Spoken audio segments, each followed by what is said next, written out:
Hello everyone, कैसे हैं आप सभी। उम्मीद करते हो कि आप सभी अच्छे होंगे और मैं भी एकदम अच्छी हूँ। तो जो मैंने पिछली वीडियो बनाई थी ना, उसमें एक भैया ने मुझे कमेंट किया था कि जो नेक्स्ट वीडियो है नीति शास्त्र पे बनाना, तो मैंने आज उसे भी बनाने की कोशिश की है। तो शायद हम 6th क्लास में होते थे तो हमें एक बुक मिलती थी, तो नैतिक शिक्षा के नाम से आती थी। तो उस टाइम हमें कोई जानकारी नहीं होती थी, बस उसको तो अब पता लग रहा है कि हाँ, वो बुक क्यों होती थी। तो नैतिक शिक्षा, नीति शास्त्र, अगर हम सरल शब्दों में उसका मीनिंग समझे तो जो हमें समाज में रहने के लिए जो हमें नियम चाहिए होते हैं, सही और गलत का निर्णय कैसे करना है, समाज में किस तरह से रहना है, हमें अपना जीवन कैसे जीना है, हमें नीति शास्त्र सिखाता है। हमें अपने जीवन में गलत और सही का निर्णय किस तरह से करना है, नैतिकता का अध्ययन करना हमें नीति शास्त्र सिखाता है। तो इसमें जो मुख्य पॉइंट है, मैं ये कहूँगी कि हमेशा सत्य और ईमानदार रहना सबसे पहला पॉइंट है इसमें, कि सत्य की जीत होती है। क्योंकि जो आदमी सच बोलता है, जो व्यक्ति सच बोलता है, उसके साथ हमेशा भगवान रहते हैं।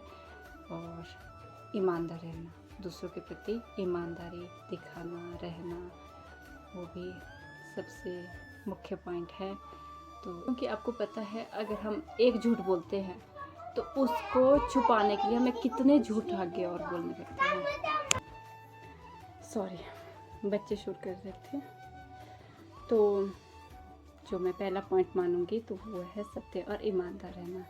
और जो दूसरा पॉइंट है वो दूसरों के प्रति दया करना। दूसरों के प्रति दया हमेशा दिखानी चाहिए, क्योंकि जो दूसरों के प्रति दया दिखाता है उसका साथ भगवान देते हैं, इसलिए। और जो तीसरा पॉइंट मैं मानूंगी, अपनी भावनाओं पर नियंत्रण रखना, आत्म संयम। क्योंकि आत्म संयम होना बहुत ज़रूरी है। अपनी भावनाओं पर नियंत्रण रखना, अपने बोलने पर नियंत्रण रखना, अपने गुस्से पर नियंत्रण रखना, ये बहुत ज़रूरी है।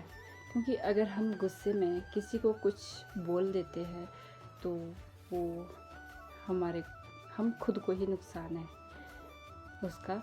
अगर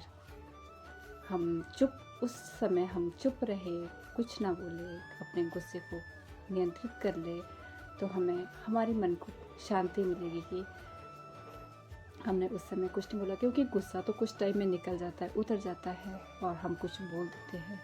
इसलिए पॉइंट जो मैं मेन और लास्ट पॉइंट में बोलना चाहूँगी वो है समय का सदुपयोग।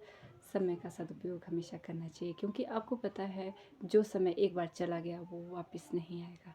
इसलिए समय का सदुपयोग करना चाहिए। आज मैं इतना ही कहूँगी।